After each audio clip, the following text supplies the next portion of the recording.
I've tried. It's dry. Why is it?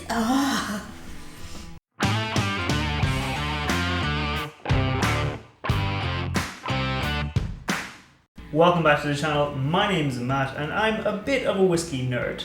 My name's Rose and I'm a whiskey noob. Yeah, now in one of our previous videos, you tried a couple of whiskeys trying to find the most expensive one. Yeah. And you tried a couple of cask strength whiskeys. Yes, I remember that.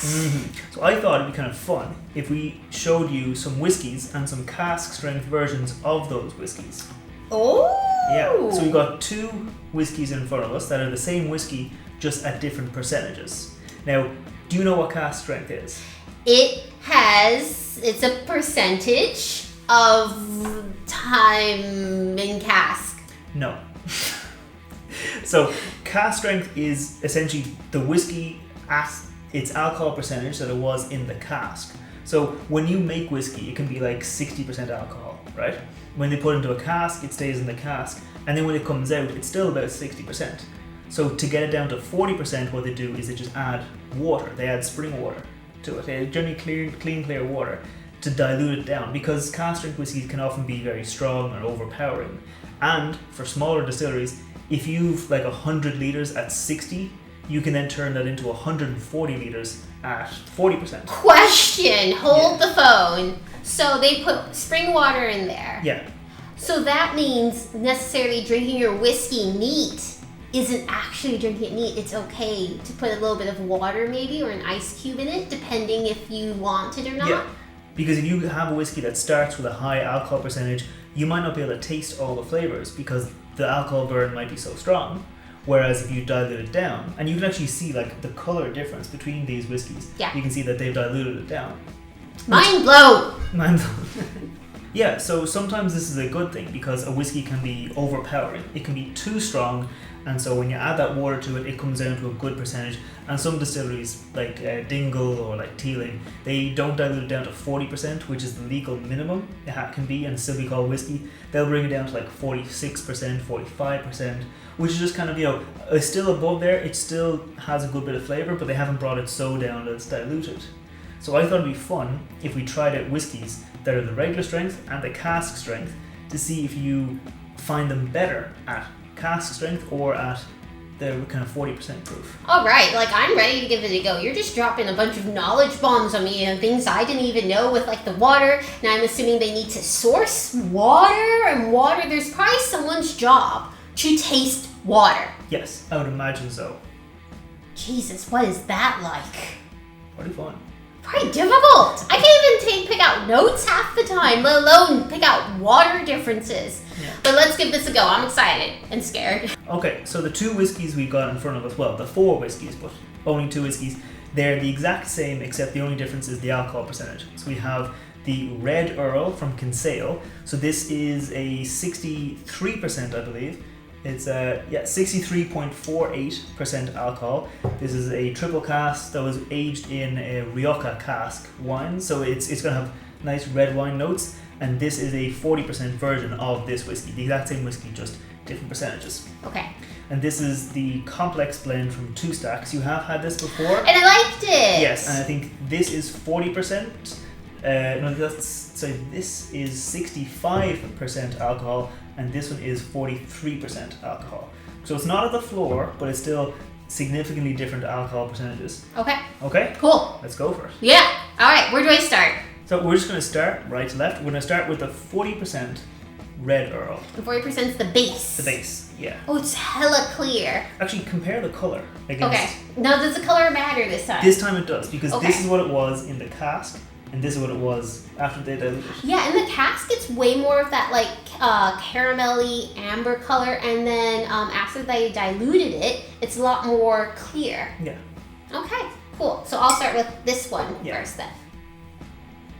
I can't really smell a ton. Okay. It's very, but it doesn't smell alcoholic, and that's a big thing for me.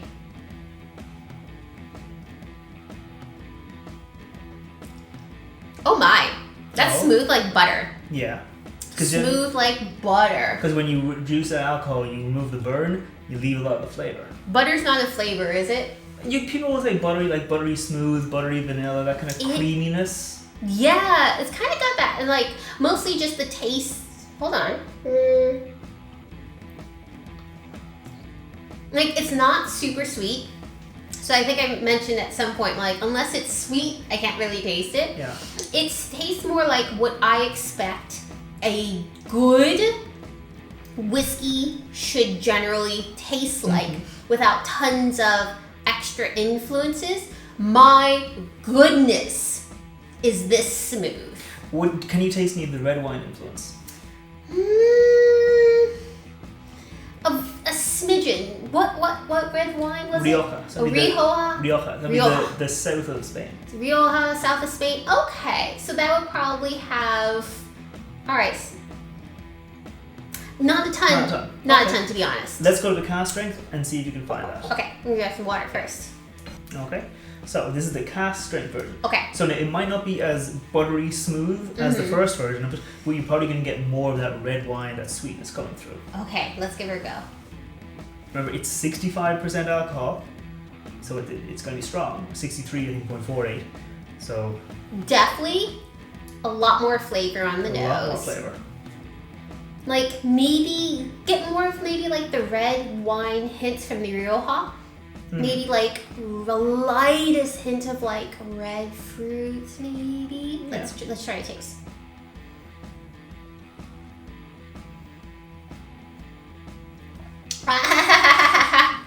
There's the burn, but can you pick out the flavors?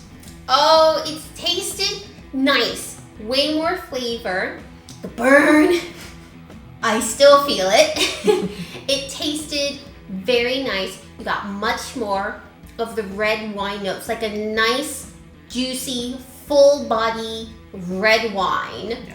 You can tell that was added in there. Because that's actually interesting, because I got to try a sample of this before it went up for sale, and this wasn't for sale yet, so I immediately went out and I bought this one, the regular strength version of it, and I thought that it was missing a lot of the flavors I got here. Like that the red wine note is just almost completely gone. Yeah, I completely agree. But the strength in here, it can be a bit of a burn, I think, but I much prefer the cask strength version of this one. If I've had to say for, I don't know how many cask strengths you've had me try so far, this might be the nicest cask strength I've had. Okay, well, we're going to move on to some other ones. Oh gosh. Okay, let's give it a go. For some water. Yes.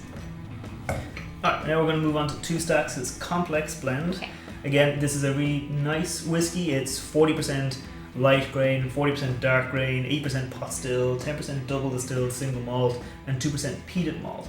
The color's not that different. It's pretty much the same. Okay. I can see a bit of a difference, but yeah. Alright, so on the nose. On the nose. It's sweet, like a toffee caramel kind of sweet. Okay, I can see that, yeah. Okay. But I do get a little alcohol-y on the nose. Okay. This is 43%, so it's going to be more than just the standard 40%. So it might have a little bit of a burn to it compared to like the standard 40%, but it might also have more flavor. Definitely has a little bit more of a burn. It's smooth. Not like butter smooth. It's smooth, but there are a lot more flavors involved. Like there's a sweetness. Is apricots? Yeah, I was gonna say I actually get kind of peaches. Oh, stone fruit. Stone fruit. Yeah, off this. Yeah. That's a new flavor. That's something new. Apricot's a new one for me. Good. Yeah. No. Yeah. I get a lot of flavor and sweetness out of that. Like fruitiness. Yeah. I like this one. Okay. It's quite nice. Fruit. Yes. Fruit. Okay. Now let's try the cask strength version of it. Okay. Okay. So this was the complex blend, and this is what they call the blender's cut. So it's 65% alcohol, so it's going to be even more of a burn than this, but it's going to have consequently more of those flavors. So it's going to be more concentrated. So see if you can get past the alcohol burn, see if you can find that stone fruit, apricot, peaches that you got in that. I will do my best. All right.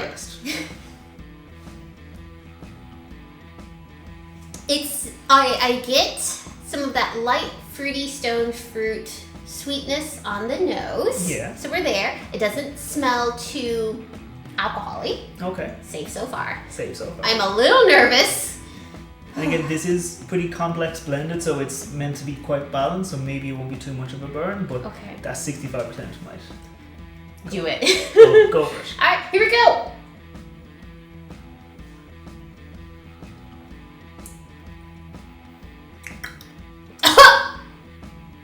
I tried. It's dry. Why is it? So, it's dry. It's dry. It doesn't taste bad. It does not taste bad. It's just so much alcohol.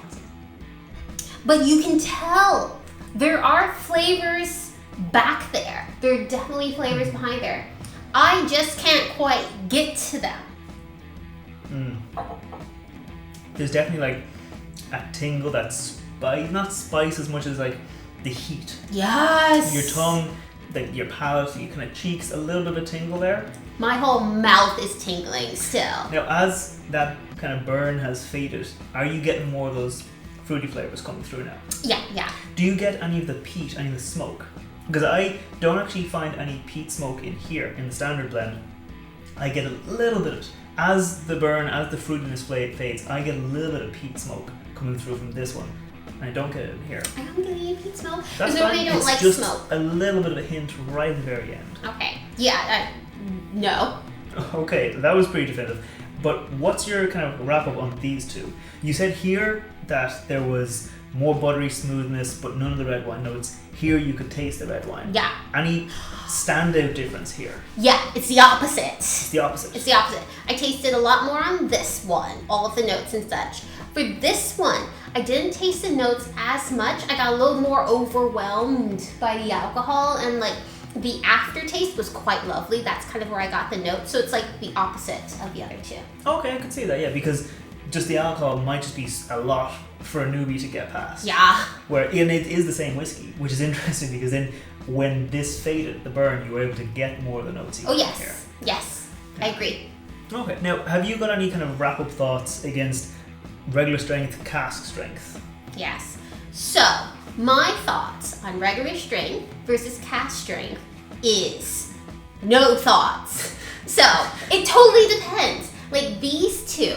This one, I got like almost not really any of the flavors. It was generally smooth, buttery, very nice to drink. But I got way more of the flavors on the cask strength one, which I wasn't expecting.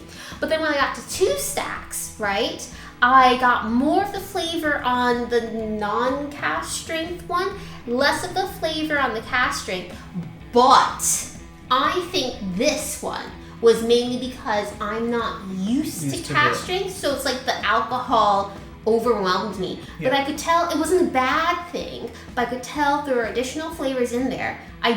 You weren't able to pick them out. Exactly. Yeah, I think that's a kind of a good note to note, because sometimes when you dilute a whiskey down, you can lose some of the flavors that make it really great.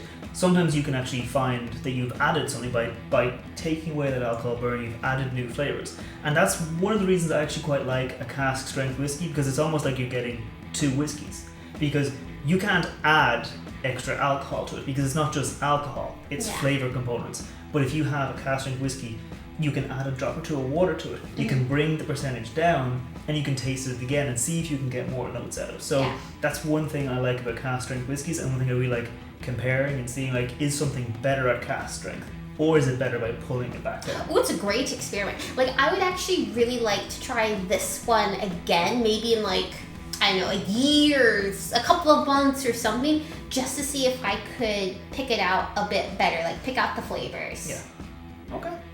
Well, I think that's where we'll leave it today. See you next time. Bye-bye. Slàinte.